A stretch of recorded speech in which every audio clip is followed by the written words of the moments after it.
Hello friends, हमारे YouTube channel अड्डा 2020 में आपका स्वागत है। तो आज हम लेकर आए हैं बायोलॉजी के टॉप 100 क्वेश्चन जो प्रीवियस ईयर एग्जामों में पूछे गए हैं और आगे भी पूछे जाएंगे। तो सभी एग्जाम के लिए बेहद महत्वपूर्ण है। तो आइए हम लोग एक एक करके स्टार्ट करते हैं। तो पहला क्वेश्चन है कि आनुवंशिकता शब्द किसने गढ़ा। तो ये किसने गढ़ा था? तो ये वेटसन ने गढ़ा था। ठीक है, ये वेटसन ने गढ़ा था आनुवंशिकता शब्द। अगला क्वेश्चन है कि किसके द्वारा आनुवंशिकता के विज्ञान को आनुवंशिकी कहा गया। तो ये किनके द्वारा कहा गया? तो ये बोला गया वेटसन के द्वारा। ठीक है, ये वेटसन के द्वारा बोला गया। अगला क्वेश्चन है कि आनुवंशिकी के जनक वैज्ञानिक हैं। तो आनुवंशिकी के जनक कौन है? तो ये आपके हैं ग्रेगर मेडल। ठीक है, ग्रेगर मेडल, इनको क्या बोलते हैं? ग्रेगर जॉन मेडल भी बोलते हैं। अगला क्वेश्चन है कि आनुवंशिकी उत्परिवर्तन होता है। तो आनुवंशिकी उत्परिवर्तन इनमें से किस में होता है? तो ये आपका होता है क्रोमोसोम में। ठीक है, ये क्रोमोसोम में होता है आपका, यानी गुणसूत्र में।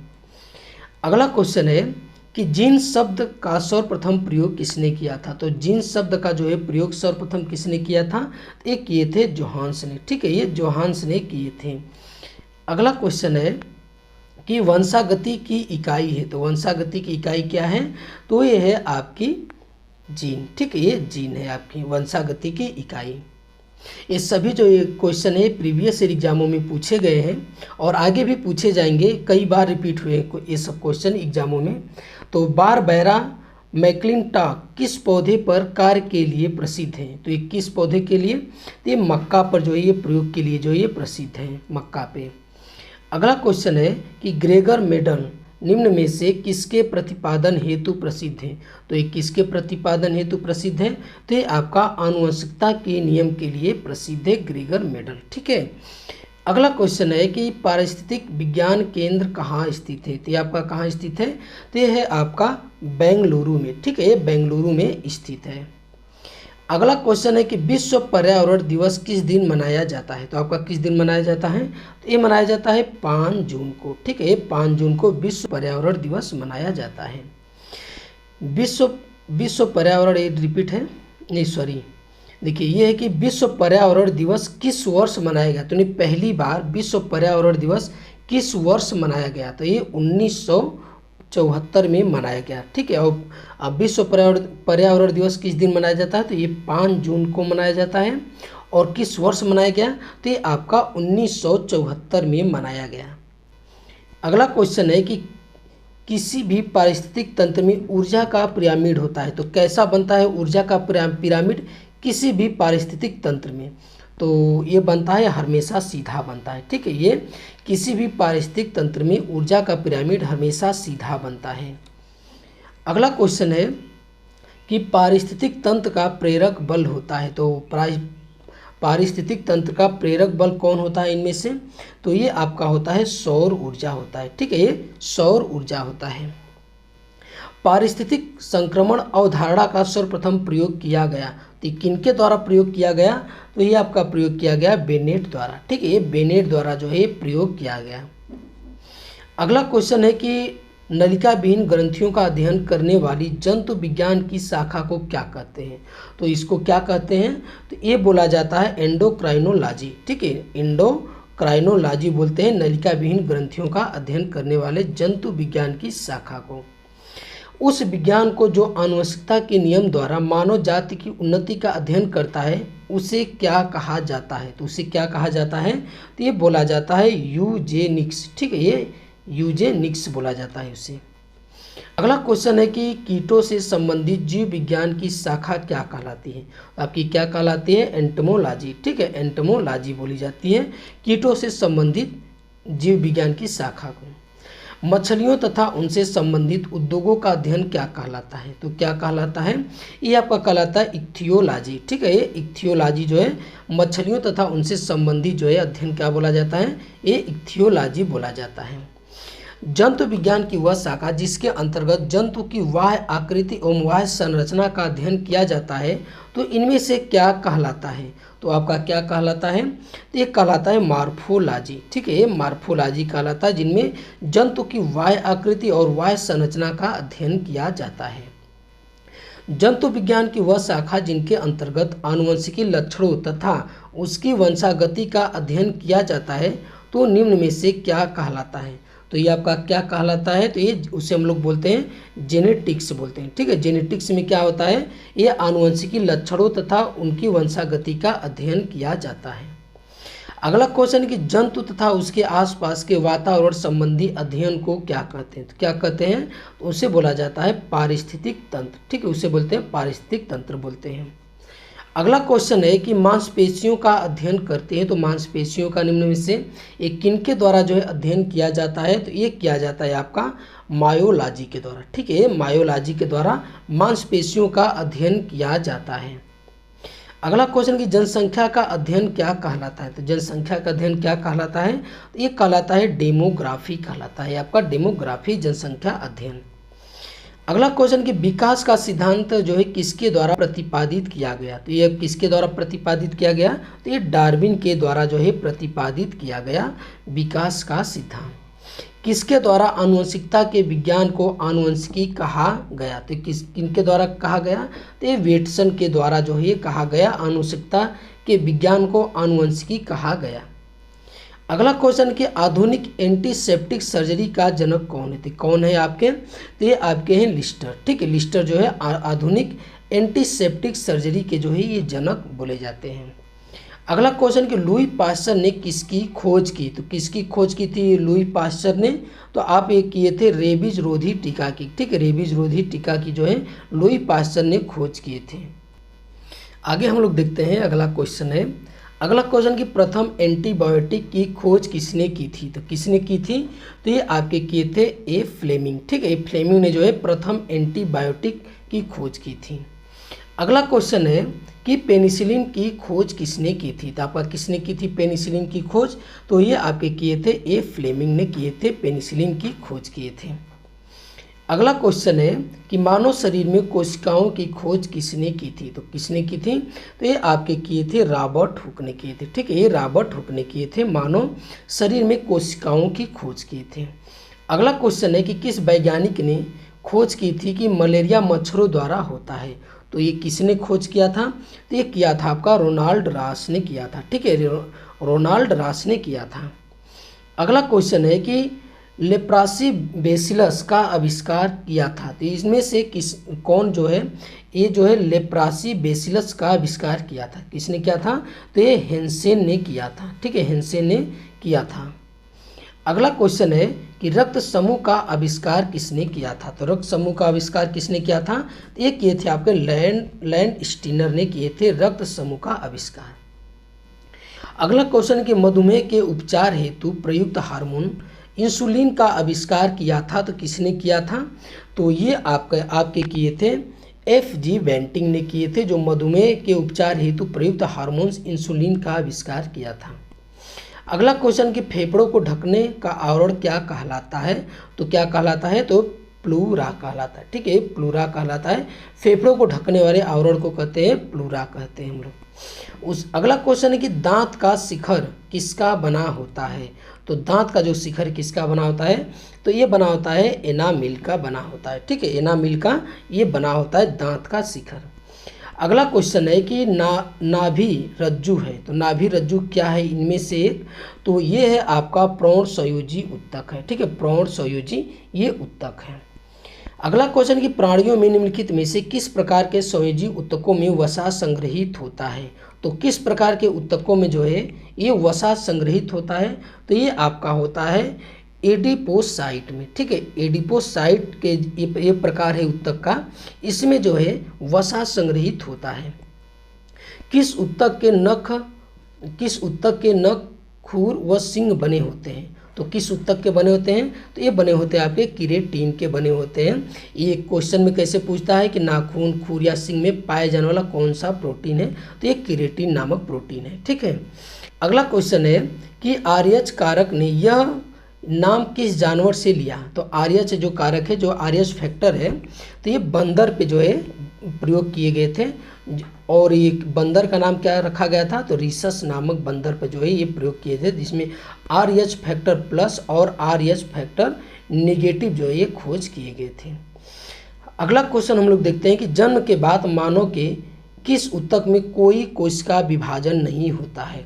तो किस किस में नहीं होता है, तो ये आपका तंत्रिका जो है, ये तंत्रिका जो होता है आपका ऊतक, एक इसमें जो है जन्म के बाद इसमें कोई विभाजन नहीं होता है। प्लाज्मा में जल का प्रतिशत कितना होता है, तो ये आपका 90% होता है प्लाज्मा में। अगला क्वेश्चन है कि रक्त एक प्रकार का है, तो रक्त एक प्रकार का क्या है, ये तरल संयोजी ऊतक है। ठीक है, इनमें से तंत्रिका ऊतक भी मार सकते हैं, ठीक है, लेकिन इसको सही है क्या है, एक तरल संयोजी ऊतक है ये रक्त। अगला क्वेश्चन है कि उपास्थि निम्नलिखित में से किसमें नहीं पाया जाता है। तो जो उपास्थि है ये इनमें से किनमें जो है नहीं पाया जाता है, तो किनमें नहीं पाया जाता है, तो ये मूत्राशय में जो नहीं पाया जाता है, बाकी जो है अनुवंशिकता की इकाई में पाया जाता है, नासिक में पाया जाता है और कान में। ठीक, इन तीनों में जो है पाया जाता है, बाकी मूत्राशय में नहीं पाया जाता है। अगला क्वेश्चन है कि जीन का वर्तमान नाम देने वाले वैज्ञानिक है, तो कौन है, तो जीन का जो वर्तमान नाम दिए तो इनका नाम है जोहान्स नाम है। ठीक है, ये जोहान्स जो है जीन नाम दिए हैं। अगला क्वेश्चन, कोशिका में पाए जाने वाला आनुवंशिकी पदार्थ है, इनमें से कौन जो है कोशिका में पाया जाने वाला आनुवंशिकी पदार्थ है, तो आपका कौन है, तो आपके ये डीएनए है। ठीक है, ये डीएनए है। अगला क्वेश्चन है कि प्रयोगशाला में सर्वप्रथम डीएनए का संश्लेषण किसने किया था, तो किसने किया था, तो ये खुराना ने किया था। ठीक है, किसने किया था, ये खुराना ने किया था। ठीक है, अगला क्वेश्चन है कि डीएनए का डबल हेलिक्स मॉडल किसने दिया था, तो किसने दिया था, तो वाटसन व क्रिक ने दिया था डीएनए का डबल हेलिक्स मॉडल। अगला क्वेश्चन कि वंशानुगत विशेषताएं मुख्य रूप से माता पिता से बच्चों में पहुंचती है, जो मुख्यतः के माध्यम से होती है, तो मतलब किनके माध्यम से होती है, तो ये आपका होता है जीन के माध्यम से। ठीक है, जीन के माध्यम से जो है एक वंश से दूसरे वंश में पहुंचता है, ये वंशागुणत ये जो है ये जीन के माध्यम से पहुंचता है। किस कारण एक माता पिता की सभी संतानें एक समान नहीं होती हैं, तो किस कारण, तो ये आनुवंशिक भिन्नता के कारण और वातावरण की विभिन्नता के कारण। ठीक है, इन दोनों के कारण जो है एक ही माता पिता के सभी संतानें जो है एक समान नहीं होती हैं। मलेरिया परजीवी तथा अमीबा को किस श्रेणी में रखा गया है, तो इनको जो है किस श्रेणी में रखा गया है, तो इनको जो है प्रोटोजोआ में रखा गया है। ठीक है, ये प्रोटोजोआ में रखा गया है। अगला क्वेश्चन है कि निम्नलिखित में से किसकी आकृति निश्चित नहीं है, तो इनमें से किनकी आकृति निश्चित नहीं है, तो ये आपकी अमीबा की। ठीक है, जो अमीबा है इसकी आकृति जो है ये निश्चित नहीं होती है। चप्पल की आकृति का जंतु है, तो इनमें से चप्पल की आकृति का जंतु का कौन है, तो पैरामीशियम का जो आकार होता है तो ये चप्पल की आकृति के समान होता है पैरामीशियम का। अमीबा का प्रचलन अंग है, तो अमीबा का प्रचलन अंग कौन है, तो ये कूटपाद है, ये कूटपाद है। आपसे एग्जाम में कैसे पूछेगा कि अमीबा जो है अपना भोजन किससे ग्रहण करता है, तो किससे ग्रहण करता है, तो ये कूटपाद से जो है अपना भोजन ग्रहण करता है। हरा प्रोटोजोआ के नाम से जाना जाता है, तो किसे जाना जाता है, हरा प्रोटोजोआ के नाम से, तो ये यूग्लिना को जाना जाता है हरा प्रोटोजोआ के नाम से।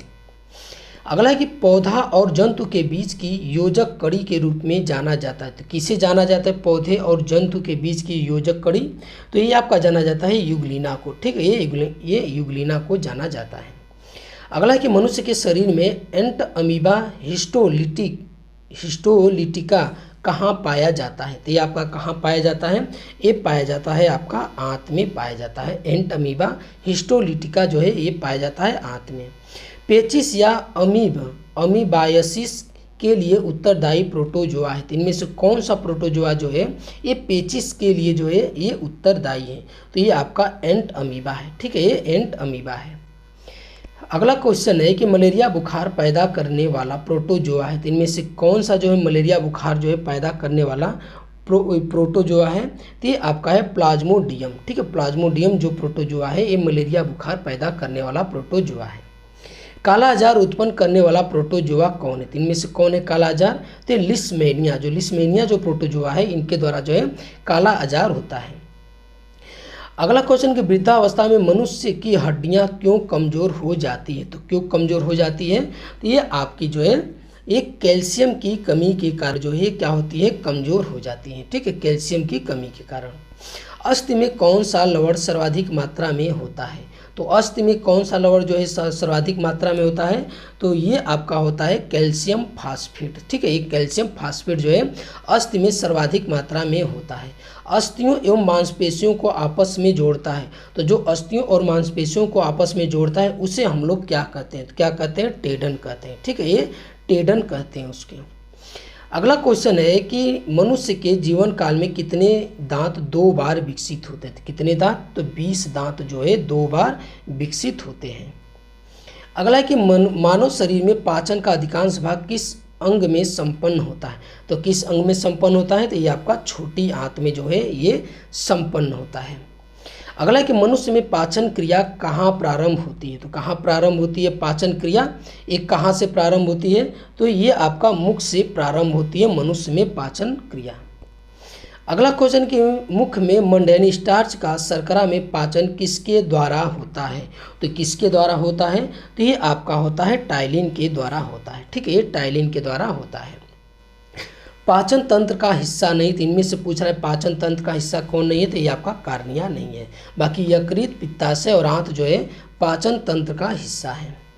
मानव शरीर में उस एंजाइम का नाम बताइए जो कार्बोहाइड्रेट को तोड़ने में मदद करता है, तो कौन है वो एंजाइम, तो ये है एमाइलेज नामक एंजाइम जो है, ये जो है कार्बोहाइड्रेट को क्या करता है, तोड़ता है, एमाइलेज। अगला क्वेश्चन है कि दूध प्रोटीन को पचाने वाला एंजाइम कौन है, तो कौन है, तो आपका रेनिन है। ठीक है, ये रेनिन जो एंजाइम है दूध प्रोटीन को पचाने वाला एंजाइम है। अगला है कि भोजन का एक प्रमुख अंग है, तो भोजन का कौन जो है एक प्रमुख अंग है, तो ये आपका कार्बोहाइड्रेट जो है भोजन का प्रमुख अंग है आपका।